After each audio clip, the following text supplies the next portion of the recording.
নিলামে উঠল বাগেরহাটের মোগলা বন্দরে শুল্কমুক্ত কোঠায় আনা সাবেক ৩ সংসদ সদস্যদের ল্যান্ড ক্রুজার ব্র্যান্ডের ৩টি বিলাসবহুল গাড়ি। এরই মধ্যে একটির জন্য বিড দাখিল হলেও বাকি দুটির গাড়ির জন্য দরপত্রই জমা দেয়নি কেউ।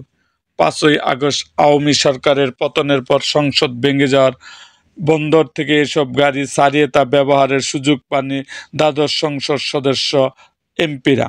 এর আগে গত বছরের ১৭ জুলাই গাড়ি ৩টি মোগলা বন্দরে আমদানি করেন টাঙ্গাইল ৮ আসনের সাবেক এমপি অনুপম শাহজাহান জয়, দিনাজপুর ১ আসনের সাবেক এমপি মোহাম্মদ জাকারিয়া ও সংরক্ষিত আসনের সাবেক সংসদ সদস্য নাসিমা জামান ববি।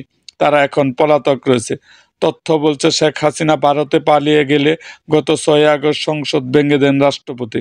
কপাল পুড়ে দ্বাদশ সংসদ সদস্যদের। আরও অনেক কিছুর মতোই শুল্কমুক্ত সুবিধায় আমদানি করা বিলাসবহুল গাড়ি হাতছাড়া হয় তাদের।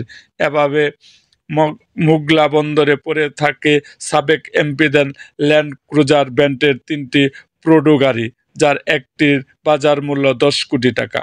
এসব গাড়ি শুল্কমুক্ত সুবিধায় গেল বছরের ১৭ জুলাই মোগলা বন্দরে আমদানি করে টাঙ্গাইল ৮ আসনের অনুপম শাহজাহান জয়, দিনাজপুর ১ আসনের মোহাম্মদ জাকারিয়া ও সংরক্ষিত আসনের সাবেক সংসদ সদস্য নাসিমা জামান ববি। এই ৩টি সহ দীর্ঘদিন অনেক গাড়ি বন্দর সেটে পড়ে থাকায় বিড়ম্বনার শিকার হচ্ছে মোগলা বন্দর কর্তৃপক্ষ।